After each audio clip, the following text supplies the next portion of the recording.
Well, welcome everybody. I'd like to start by acknowledging the traditional custodians of the land in our electorate of Reid and acknowledge that the land has never been ceded. I'd also like to pay our respects to elders past and present and support their struggle for recognition. I'll now introduce our guest speaker tonight, Walter Batt, who is the Business Director at Farmers for Climate Action. Farmers for Climate Action's mission is to influence Australia to adopt strong economy-wide climate policies and realise a prosperous and sustainable future full of opportunity for farmers and farming communities. Walter has deep family ties to regional Australia and is a passionate advocate for environmental and social causes. He was drawn to Farmers for Climate Action by its sense of shared purpose. He's determined to leverage his passion for the environment and love for farmers to amplify their voices and achieve strong climate policies that benefit and protect regional communities in Australia. He holds a Bachelor of Communications and is a doctoral candidate at Monash University. Tonight, he'll be talking about the work of Farmers for Climate Action and its plans for the future. Over to you, Walter. Thanks, Ken.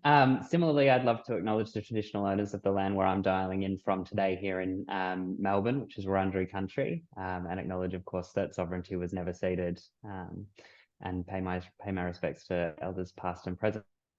Extend that respect to any First Nations people on the call today. I'm really excited to be here with you guys tonight. It's not often that you get me in my study in the evening, so you've got some mood lighting happening here, and I feel a bit discombobulated, but I thought it might be nice if we take this as an opportunity to just have a really nice sort of casual chat, I think, about the work that Farmers for Climate Action is doing, and will continue to do, and how groups like yours can support us. Because clearly we have a shared purpose, as Ken referenced before, shared passion, shared interests. And so working together is what I always find is what gets the most exciting and beneficial outcomes as well. So I've got some slides for you that I can run through, which will give you a bit of a insight into who we are as an organisation at Farmers for Climate Action. But I want to acknowledge as well that Billy, who is from your collective, sent me a great email with some questions that she would have liked for me to canvass in this presentation if I had the time. Now, regretfully, I didn't see those questions before I'd put the finishing touches on the prezzo. So what I'm going to do is cut the prezzo halfway through and run through some of Billy's questions to begin with, if I have not covered the answers in the earlier section. And then hand the floor over to you wonderful people who I'm sure will have some really great, if not really difficult questions for me. I hope you won't mind if I take any sort of technical questions on notice or any sort of political questions on notice as well. They're hard to answer straight up in the in the moment, particularly because I am still a little bit wet behind the ears when it comes to Farmers for Climate Action. So I've only been here for a couple of months. Where beforehand I led quite a large corporate charitable foundation in quite a different role. So I will do my level best to give you all of the information that you could possibly want from me. But if there's anything that I can't answer, I hope you won't mind if I come back to you at a later date.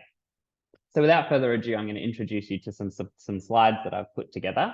If you'll just bear with me a tick while I work out how to do that.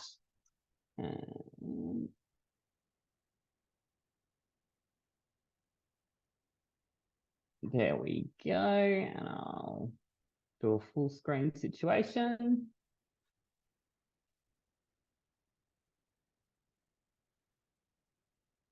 Sorry, excuse me, everyone.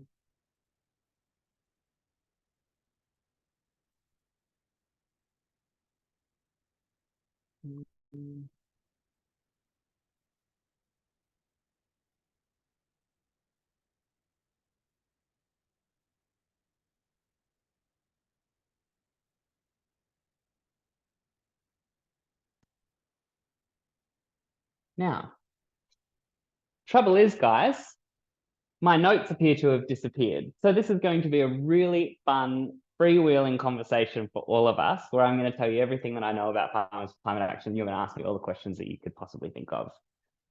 So Ken introduced me, and thank you, Ken, very much for reading that bio of mine out to the group. You've worked out who I am now. I'm Walter Batt. I'm the Business Impact Director at Farmers for Climate Action. So basically what my role is the internal lead for governance, risk, compliance, people and culture, as well as considering all of our policy and advocacy positions against our strategy. And of course, making sure that everything that we do is relevant for and directly benefits our members, because of course, at the end of the day, we're a members-based organisation. So I'll tell you a bit more about Farmers for Climate Action just as soon as we finish with this video, where with tech things being the way that they have so far this evening, it'll be a miracle if we get sound, but I'm really hoping that we do. So this video that I'm about to show you is, it features a farmer whose name is Peter Lake, and he is a wonderful advocate for Farmers for Climate Action. And he appeared in a film that we created called Farming Forever, which recently won an award at the Cannes Film Festival, in fact, for Best Female Director. It's a great film. It's available on YouTube, and I'll be really happy to link it to you in the chat once we get through this prezzo.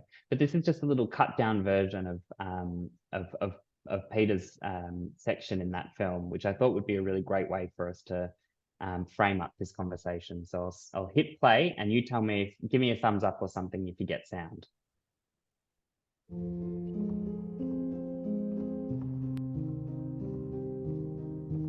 One of the reasons that we moved here was it would be a reliable rainfall area. We would always be able to farm on it. Yeah, I'm not sure if that's turns out to be an accurate assumption or not. We haven't grown a soybean crop now for at least 3 years, and the last oat crop we got was that one we baled in September 2020. It's just too dry. Drier dries, wetter wets, because we just don't know what's going to happen. It's the confusion.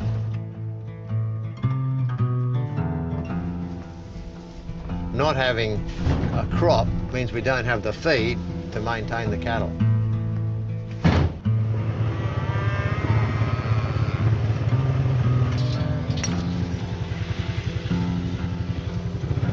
Coming in, no kicking, thank you.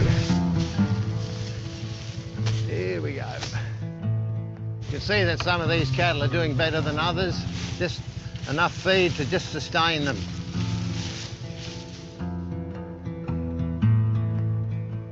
We simply can't afford to keep buying hay. This, you know, if this was going to be normal, well, we just wouldn't be able to run cattle. If you look at these cattle, they're not exactly fat, are they, you know? I think it's so dumb not to take action on the impacts we've had on our climate. We're splitting the place up into lots more paddocks, and we'll be able to put cattle in those paddocks and graze them in a better managed way, and hopefully that'll regenerate our soils. So if we can have a planet for my grandkids that has clean air and clean water, then I reckon we're doing okay. And I'm convinced that Australia is a country that can be a role model, and we can influence the whole world directly and indirectly by modelling good behaviour.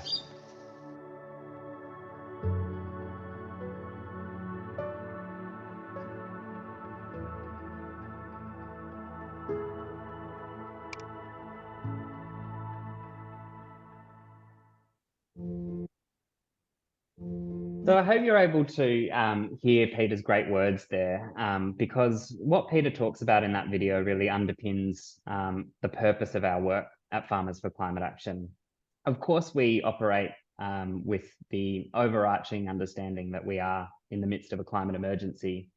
But in particular, we think about farming communities and rural and regional Australia, and how the impacts of climate change affect their communities, their land, the areas that they farm, what it means for the future of those regions, the social impact that climate change is having in addition to the environment and the environmental impact.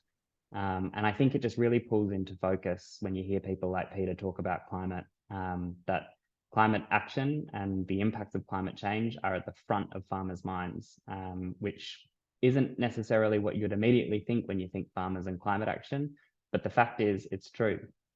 You can see here on this slide just a little bit more information about the way that climate change intersects with agriculture. Of course, it's a huge cost to farming businesses and farming communities.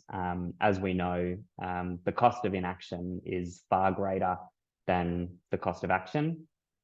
Our agricultural community and sector is starting to see, the impact of climate change, not just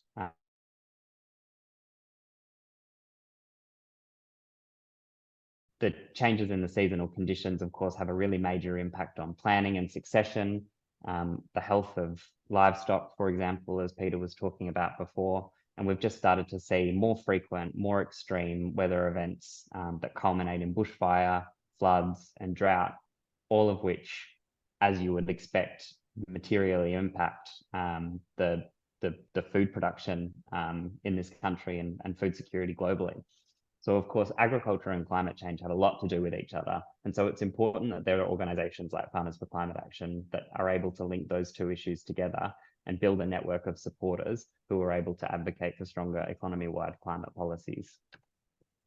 So a bit more about Farmers for Climate Action. I'm really excited to tell you about this organisation because it really is amazing. So we at Farmers for Climate Action think of ourselves as an agriculture organisation first. So we're a farmer-led agriculture organisation that focuses on climate action. We're not necessarily an environmental organisation as a whole, and not just an ag organisation as a whole. We're both of those two things combined. The reason that's really important is because we represent all of our members who are farmers. And farmers, as you might know, or you may not, because it's something that I recently discovered as well, but farmers are almost, with scientists, one of the most trusted voices on climate issues in Australia. And, sort of the environmental movement doesn't speak in the same language sometimes as the people that farmers are able to talk, or, are able to communicate with members of their own community.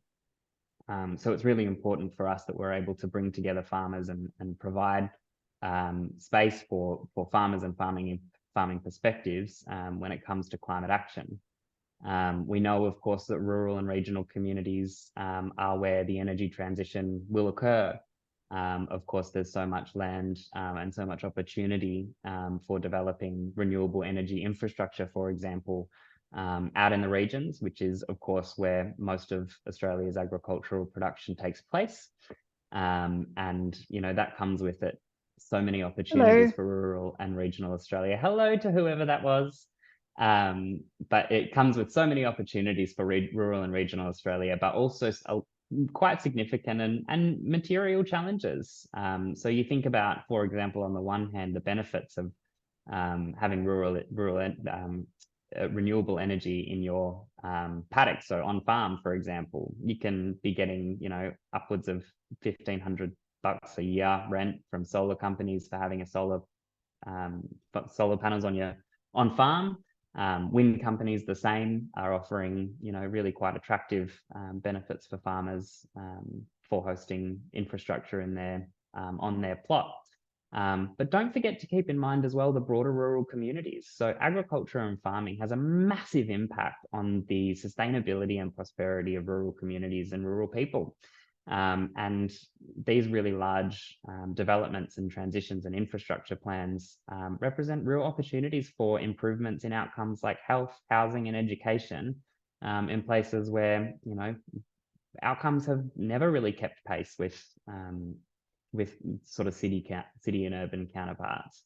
If you take health, for example, in rural and regional communities, the life expectancy is about 10 years less than in the city, which is a pretty confronting statistic. And it's because investment in those regions hasn't been targeted or had a meaningful or material impact on outcomes in those regions. Whereas we see the opportunity in the energy transition to really bring to bear some of those fantastic possibilities for regional Australia and really transform the face of what it means to live in country Australia, where you can live a prosperous and happy and connected life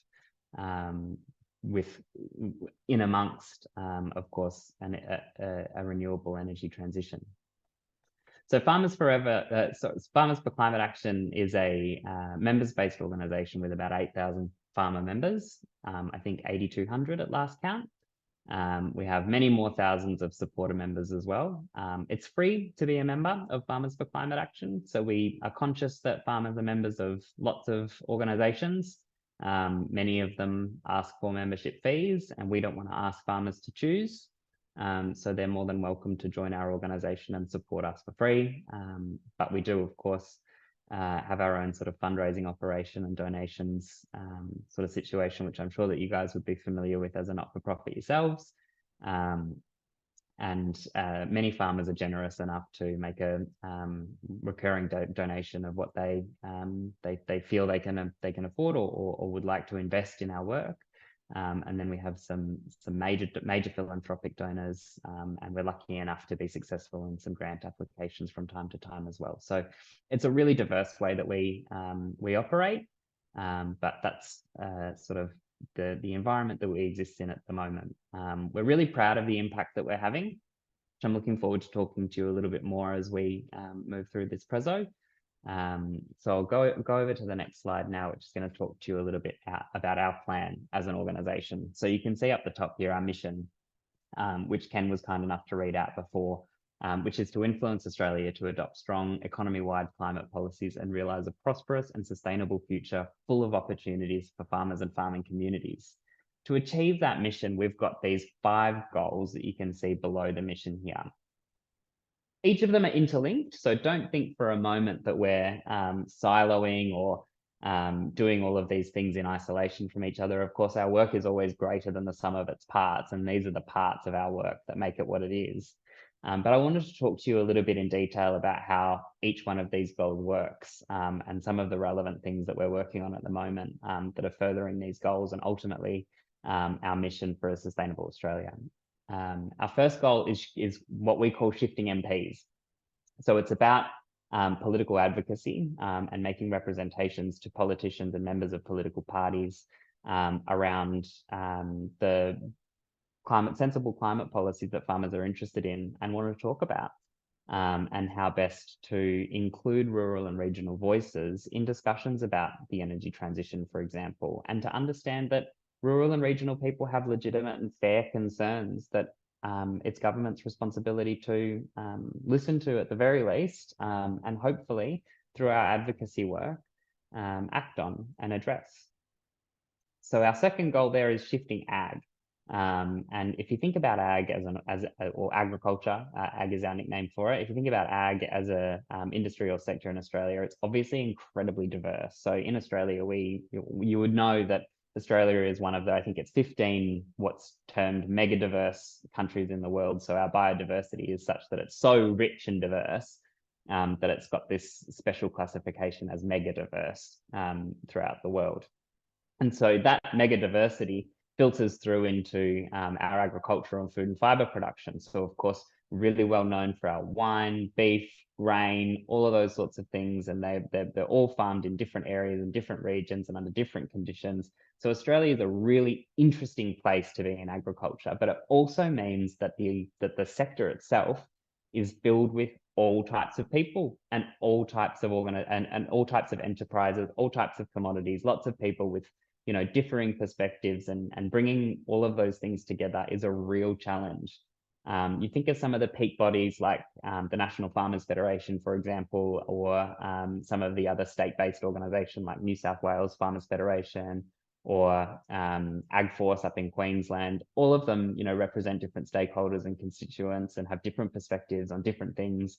And so what we try and do as Farmers for Climate Action is have a really collaborative approach. We try really hard to actively engage in a positive and constructive and collaborative way with these organisations, some of the larger farmer groups as well, to really make sure that that climate is part of the discussion within the agriculture sector. That's really important to us. The third one we've got here is changing the narrative. So I alluded to the perception of farmers a little bit before, but it's very often, so I live in the city, I live in Melbourne, and it's very often that when you talk to city people about farmers, the first thing that you think of might be, or farmers in the context of climate action, one of the first things that you might think of is tractors in the Netherlands, right? Or just sort of a persistent resistance to climate policy or climate action. But the truth is that farmers and agriculture in Australia has been leading the way on sustainability and climate action for a very, very long time, stewarding the land, taking care of their soils and the livestock that they run, being, aware of biodiversity and tree planting and these types of things, never in quite as concerted a way as is happening now, because of course it's happening all across the economy. But farmers have always had the land and environmentalism kind of in their blood. And Larry down there with Lynn, you'll know what it's like as a farmer. It really does run in your blood. I'm from a generational family of sheep farmers. We've got 3,000 acres down in Tassie.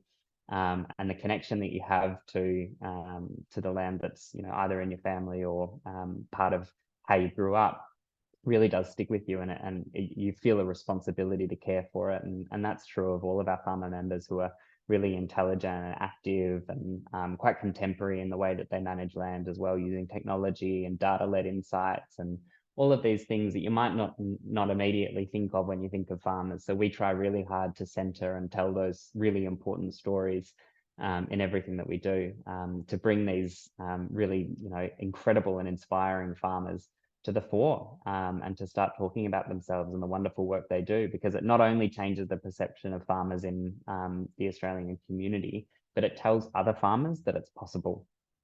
The fourth goal here is building the movement. So of course, that's getting out and getting amongst farming communities and being with people, attending events. Like, for example, recently we went to Farm World in Lardner Park in Victoria, which is in an area that I grew up called West Gippsland. And Farm World, I have so many beautiful memories of wandering around kicking tires of tractors when I was a kid. I learnt about liquid nitrogen there for the first time when I think I was about 5 years old. They froze a rose in front of me and smashed it in their hands, and I loved it so much. And it was so great and rewarding to be able to head back to Farm World in this different context and really advocate for the sector and what is keeping that community alive. It was brilliant. But as well, a team member of ours recently went up to Chiltern, which is just on the border of New South Wales and Victoria, for the Off-Grid Festival. She drove all the way from Ballarat with core flutes in her boot on a weekend, camped the night. I couldn't believe it. I was so proud of her. But this is the sort of thing that we do when we're building the movement at Farmers for Climate Action. And of course, the final goal, and this is not so much a goal as sort of just foundational business as usual stuff. It's ensuring that we as an organization are really run well, and that we're resourced to continue doing the work that we do. So that involves a lot of the sort of bulk of my work, which is prudential financial leadership, governance of our board and various committees, and making sure that we're doing what we say in a way that's filled with integrity and purpose and meaning, and that there are genuine outcomes that flow from that. So that's a bit about Farmers for Climate Action in a nutshell, and the work that we do as an organisation. I had some farmer snapshots that I did want to talk to you about. I will just talk about Johnny Gardner here. I haven't got my notes on the rest of them, and I did want to cut my preso short so I could answer some of your questions. But Johnny's just such a great example of a farmer who's just getting on with it and getting it done when it comes to climate action. So he's a sheep and beef producer in Cavendish in Southwest Victoria. I have a lot of love for Southwest Victoria. My last job in ag was as the policy and advocacy officer at Food and Fibre Great South Coast, which captures Southwest Victoria. So I learned a lot about that beautiful region and some of the wonderful people like Johnny who are in it. So Johnny's got a great farm down in Southwest Victoria, where he and his family have planted, since they took over, about 40,000 trees, increased the volume of paddocks that they've got from 40 to about, I think it's 114 or something like that now. And that's having a really positive impact on biodiversity in his area. And he's able to farm in a much more productive and sustainable way as well. He's playing with interesting things like genetics, for example, which is something that we hear about a lot when it comes to respiration and the viability of livestock, for example. But Johnny's just a really great example of one of those farmers who are in our networks, who is not just passionate about climate action, but doing it. And there's so many fabulous examples of that happening across the agricultural sector in Australia that there's almost too many to mention here. Even last week, I was at the Future Ag conference here in Melbourne and met a wonderful sort of head of a farming family. And if you sort of understand farmers, you understand that they get passed down through generations. It's sort of been that way throughout Australia's agricultural history. And this guy was getting ready to hand over the farm to his sons. And he became quite emotional talking about the way that he's been able to get his farm to carbon neutral, and the purpose behind that. And you'd be interested to learn that the purpose behind, he runs quite a commercial enterprise, right? So he's got 8 properties. It's quite a significant operation, one of Australia's largest exporters. And he says that the reason that he wanted to work really hard and invest a lot of money in becoming a carbon neutral operation was so that he could continue to farm forever, not because of any other sort of particular motivation. And so we find that when we understand and listen to the reasons that people want things to last forever in perpetuity, often it comes down to working hard to establish some sustainable and climate positive practices in their agricultural business, which is a story we're really proud to tell. I'm going to exit this presentation now so that I can jump over into Billy's email, where she's asked some really great questions about our organisation. And if I can just work out how to stop screen sharing. You would think that I would have worked all of this out by now. Can you all see my whole screen? Yeah, we can. Can you tell us a little bit more? I see in your notes that you've got some information about what this farmer did. I can't read it all. Can you? We can actually read some of your notes. You can. So Yeah. over the past 5 years, this is what we said about Johnny. Over the past 5 years, his family have planted over 40,000 trees and gone from 40 paddocks to 114. Continued to select improved genetics and focused on growth and meat quality, and the new establishment of perennial pastures. He's also big on educating his people. So he really makes sure that the people who work on farm understand the reasons that they're farming in the way that they are and how it all works. And he has noticed a huge uptake in those practices across his enterprise. So what's perennial? Sorry, what are perennial pastures? Perennial pastures are sort of productive all year round, is the sort of simple answer I'd say. Just going to jump over into Billy's email here, and I can see that she's asking whether or not we work with any other organisations. Maybe before I answer some of Billy's questions, did I want to maybe open up to the floor and see if there's any that you had right off the bat? We've got a bunch of pre-submitted questions. Well, in that case, why don't there'll be I questions go, from people here tonight. I can imagine. So if you've got a question, Rick, perhaps you could show us the whole screen and we can just have people raise their hand if they want to ask a question, or just unmute yourself and jump in perhaps, because I can't see everybody on the screen. I can only see one row of people to see if the hands are up. My preference is always to interrupt often. Please just shout out questions if you have them. Precious. Well, I've certainly got a question here. Ask away, Ken. This afternoon, and that was that 15 years ago, a lot of farmers seem to reject the notion of anthropomorphic climate change. How prevalent is climate denial now among farmers? Because if you read some of the conservative press, you'd think farmers are all, think climate change is all rubbish. They're all anti-renewables. What's your feeling on how many people are still climate deniers in the farming community?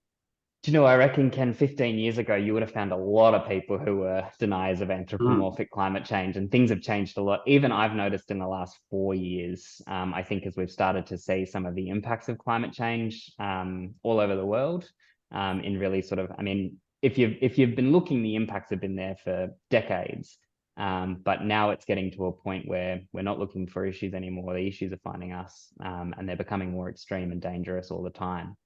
So people are, I think, generally becoming more alive to climate change as an issue and understanding where it comes from and what we need to do about it. And I'm really pleased to say that that's true of farmers as well, and of the agriculture sector. So if you take, for example, the National Farmers Federation, which has historically been perhaps not quite as much of a bastion of climate action as we might have liked. They've since adopted a net zero ag policy and supported the net zero by 2040 targets that we've set here in Australia. So I think you'll be really pleasantly surprised and happy to learn that farmers are getting it. In fact, they do get it, and are really starting to become interested in what they're able to do, sort of within their own sphere of influence, which might just be on farm, an on farm renewable project, or whether it might be baselining their own emissions, or whether it might be advocating for a cleaner value chain. So things like transport, logistics, and these types of things.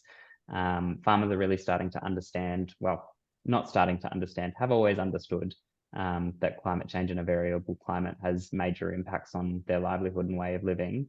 And now that we're all as a society learning about what we can do practically to mitigate the impacts of climate change and also adapt to them, we're starting to see, I think, a lot more action in terms of, on-farm projects and rural advocacy and community engagement as well. Okay, Frauke, yep. Thanks, Walter. I thought that was really interesting. And I agree from my past work, and that I would think that farmers are one of the biggest advocates for climate action, because, again, as you said, you've got that trust and that really practical understanding, which I think people respond to. So I guess my feeling is, who do you think, like, I think there are segments of industry, whether they're agricultural manufacturers, food producers, or others, that are best aligned with you to get the message out? Because I think, and obviously the whole energy transition that we're seeing, where you've got the opportunity for more, solar and wind on farms. But I think, with some of that backlash in some communities happening, you want to be able to work with those that are really promoting the uptake of challenges, including new agricultural methods, but also taking up, the solar and wind opportunities. But I think it's interesting who you can most effectively partner with to do the work and to get the messages out. Yeah, absolutely. So really great points. I think one of the sort of first things I'd say is that farmers listen to other farmers.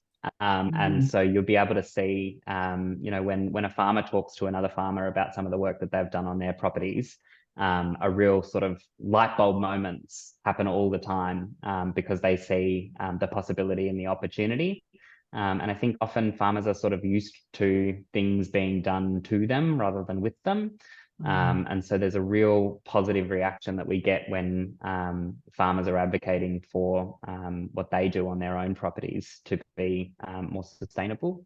You're absolutely right about that, it's important that we're specific and targeted in sort of the partnerships that we have, because climate groups and environmental groups are wonderful.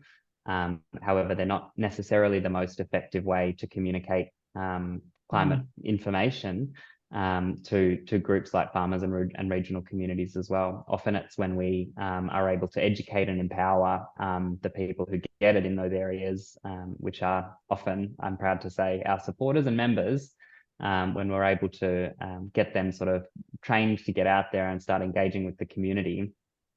We see really positive results. One thing that I will say about some of these renewable energy corporations and things, you can see them starting to really think about community benefit in a more interesting and exciting way.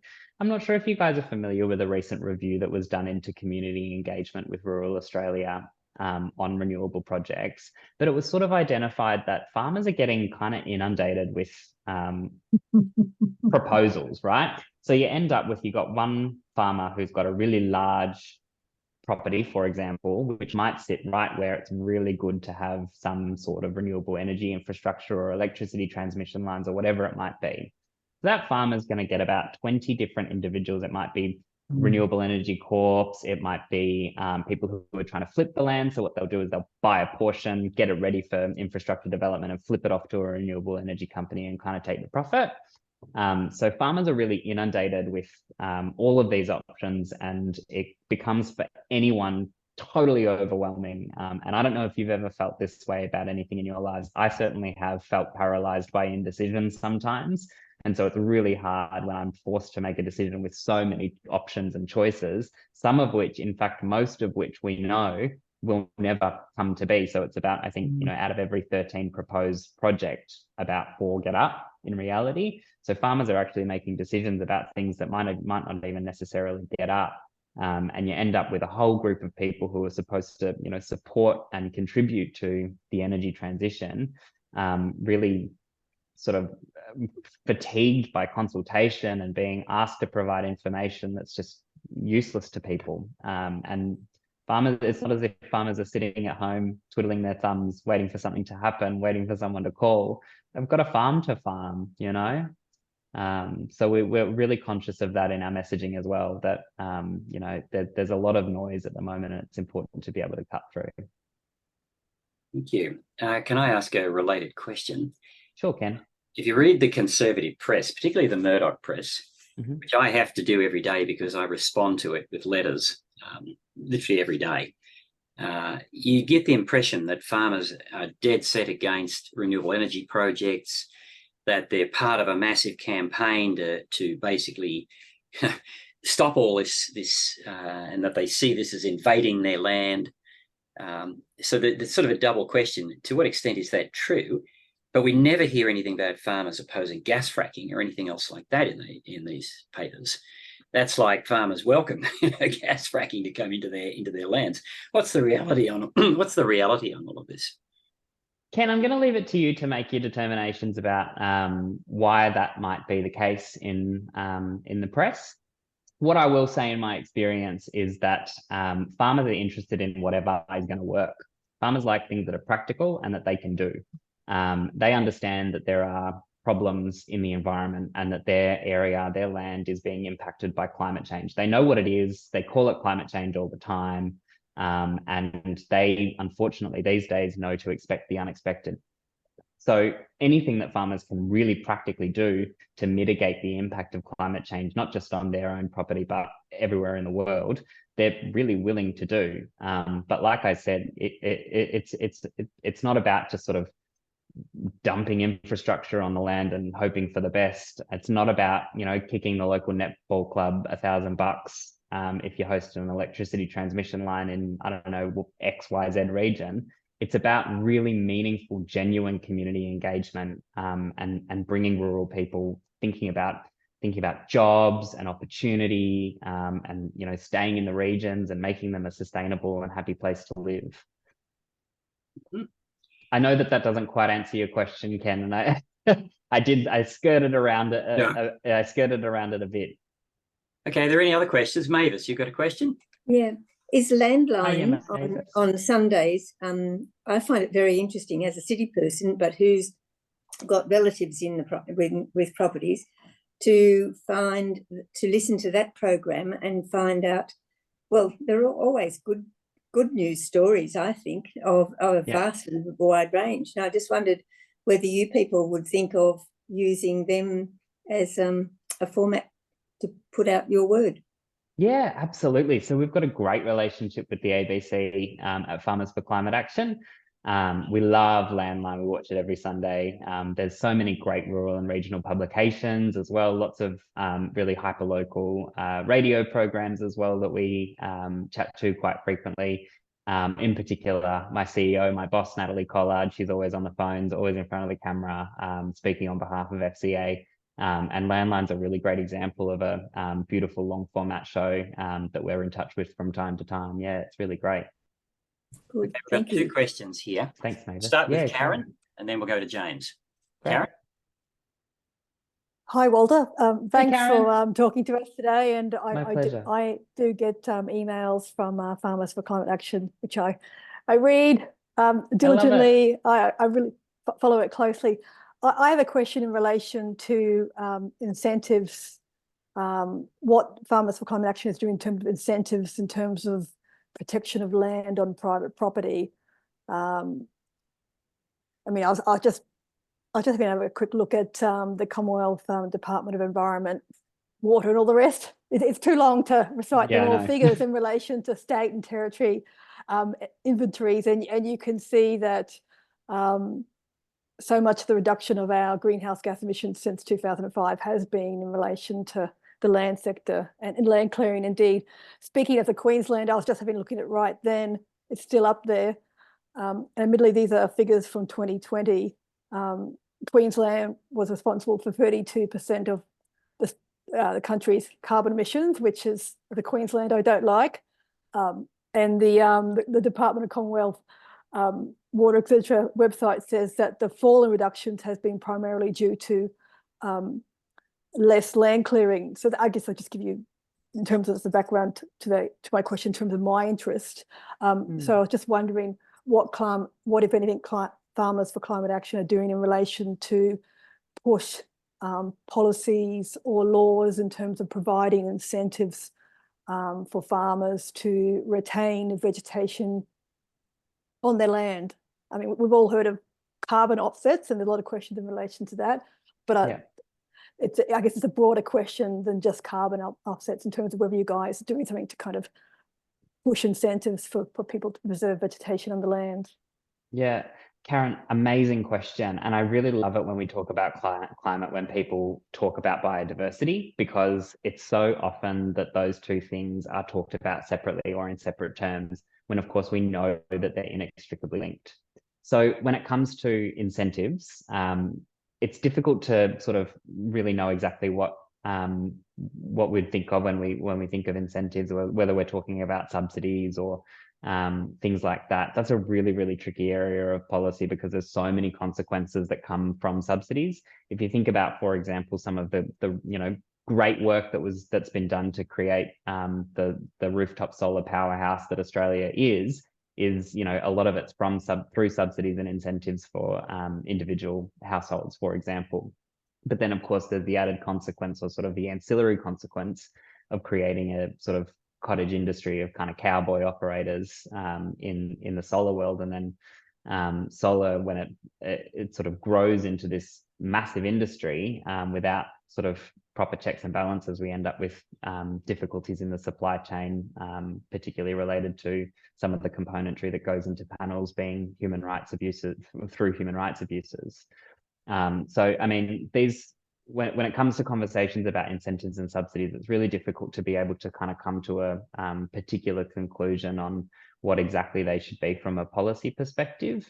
But Karen, if you wanted to get in touch, and we can maybe tic-tac a little bit on this, because I think it would be an interesting area for us to explore in more detail. Whereas at the moment we do focus on sort of more broad, as we say, economy-wide climate policies. So, of course, Australian agriculture, I think, is, at last count from memory, I think responsible for about 15% of Australia's emissions. And we know that agriculture is a really hard to abate sector for a lot of reasons. And of course, the emissions that agriculture generates aren't just sort of spent emissions. They're created through the production of food, which of course is hugely necessary for humanity. So it's not as if those emissions come without any sort of benefit, or that they're a bit of a trade-off. But as the rest of the economy starts to decarbonize, we'll start to see, just necessarily through arithmetic, that percentage grow.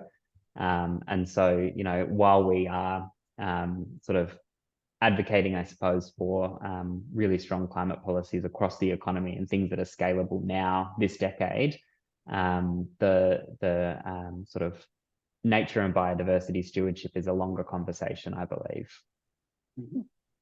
Thanks, Walter. Yeah, no worries. The big issue in agriculture seems to be methane emissions, which really come from livestock. Farmers for Climate Action doing anything about this? And the other thing is, short of some magic bullet like seaweed, what do you do about it? How do we get emissions down? I mean, people are not going to give up eating meat. No. You're not going to get that happening. So we've got to deal with it in another way. Yeah. And as you say, Ken, I'm really glad that you brought up the seaweed or Asparagopsis, because it is touted as a bit of a magic bullet. And there are, some quite significant discrepancies between what you get in the lab compared to what you get on farm from an emissions reduction perspective. But it remains a really hard to abate source of methane emissions is respiration from livestock, as you say. One of the things that we, and this is sort of, I suppose, say or think what you will about this, but the way that we the way that farmers deal with genetics in livestock is really interesting. So sort of through selective breeding are able to create animals that are have a less significant impact on the emissions generation of that particular property.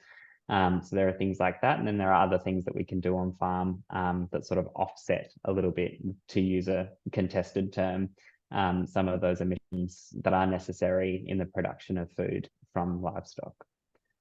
So it's something that we've discussed probably in a lot of detail in a webinar that we put out recently, a methane webinar that I'd be really happy to share with you so that you can share it along to the group and get a bit more of a feel of our sort of position and perspective on methane as an emission source in ag. I'd appreciate you sending that. If you send it to Billy and she can get it to me. I've been doing a series on how you decarbonise the really difficult industries. It's for our newsletter on steel, aluminium, aviation, cement. I haven't done methane emissions from livestock from agriculture yet. That's in the too hard basket, but I will have to tackle it over the next few weeks. So the whole world will, Ken. So we'll send you the webinar. Anything you could provide would be great. Sure. Are there any other questions? Anybody else have a question? Just don't forget Billy's. Don't forget Billy's questions. They've mostly been answered. I mean, what Billy wanted to know is mostly answered in what I've got Billy's list, and it's mostly been answered in what Walter's already said.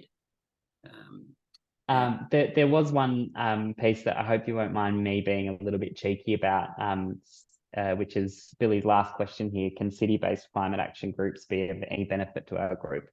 And I will put a link to donate into the chat, and there's absolutely no pressure for any of you to make a donation, of course, but if you feel so inclined, we would be very grateful. I will put that in the newsletter. We will have a little summary in the newsletter this coming Sunday of the talk, plus a link to the YouTube broadcast. And if you send Billy the donation link, I'll put that in too. Thank you, Ken. Well, I'm also asking for donations for our expo. Of course. Of course. All right. Well, look, that is absolutely fantastic presentation. Can I ask a question? Oh, go ahead. Of course. Yes. Sorry, I just realised I was on mute and trying to talk. I'm interested in what connections. Hi, Robin. I'm interested in what connections and work. Does your group do anything with farmers overseas? Oh, great question. We are so excited to do work with farmers overseas. At this point, we haven't really got any sort of major programs or people that we're working with, but there's definitely been conversations throughout our organisation and as well with some of the partners that we talk to start really using what we call the kind of economies of scale throughout the sector globally to come up with really exciting sustainable practices across the world. So yeah, absolutely, it's something we're looking at. Recently, our CEO went to COP. Say what you will about COP, but she was there representing Farmers for Climate Action from Australia, which was awesome.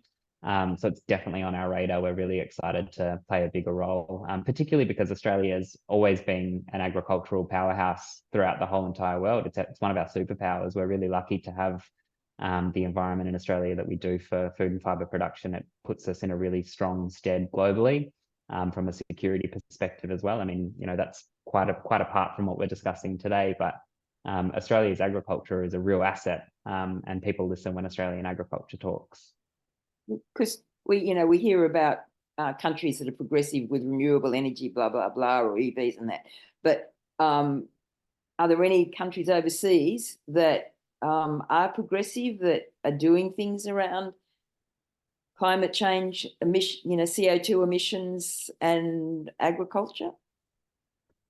I think from some of those hard to abate areas in agriculture, like what Ken was just talking about before, for example, methane, I think it's a diabolical kind of complex problem that we're all trying to solve at once. So I wouldn't really be able to necessarily point to a region in the world that's really succeeding in this area. But of course, as you all know, Europe is a garden. And often when we look to Europe, there's things that we can see, particularly in ag, that we can sort of lift and shift or replicate a little bit here in Australia too. But keep in mind, of course, that Australia's climate and environment is really unique and different to a lot of those places as well. So the things that we need to do here in Australia will need to be very Australian.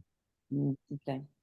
Yeah, I was just thinking that I remember reading in the news just only a month or two ago that there's a big company in Brazil, cattle company, and the United States, I think, have taken them to court about their land clearing. I think it was about their land. Do you know anything about that? No, not off the top of my head, Robin, but it sounds interesting to me. Yeah. I thought it was just interesting that it was a Brazilian-based one, apparently one of the biggest meat producers, cattle, and the state's courts were taking some sort of action against them, which I thought was interesting. Yeah, interesting. Hey, thanks for flagging. I'll look it up. Okay, Stephen's got a question here. Hi, good evening. I've got two questions. Stephen, you've got out of the Tesla now. I've got two questions. One is the first thing is this Climate for Farmers for Climate Action a national-wide organisation? Yes, indeed we are. And how do you manage, in terms of getting members to talk? And is it by monthly meeting, or it seems, it's hard enough with the city folks just getting together and having a monthly meeting, and then nationally our missions. That's the first question. But anyway, I'll let you answer that first. Yeah, thanks, Stephen. You're right. It is hard to get people together to make decisions and things. Farmers for Climate Action is a pretty agile organisation. So we're governed by a board of directors. And then, of course, we've got an internal team of which I am a part. And then we've got our sort of governor and ordinary members as an association would. And then we've got our supporter and farmer members. Now, they don't necessarily sort of come and form part of our decision-making and sort of day-to-day management. We regularly consult with farmers and our farmer members, particularly on policy and advocacy positions that we'd like to take, as well as hearing their stories about what's working on farm for them and some of the issues that they have. So we have a sort of concerted program where we go out and talk to our members about what's important to them and what's happening for them in their worlds. But we don't tend to host sort of monthly or regular meetings with the membership. They really trust us to drive forward their agenda on their behalf. Okay, thanks. Great. I think Jamie just posted something on that. He just posted the World Bank tracks sustainable agriculture. Just responding to the question before with a link there if anybody wants to take it down.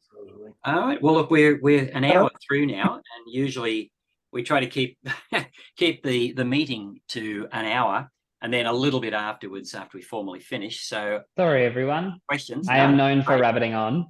No, listen, we had a wonderful talk last month, and I didn't think it could be equal, but it certainly has been. It's been a fantastic talk. Oh, Ken, that's very kind of you to say. Thank you.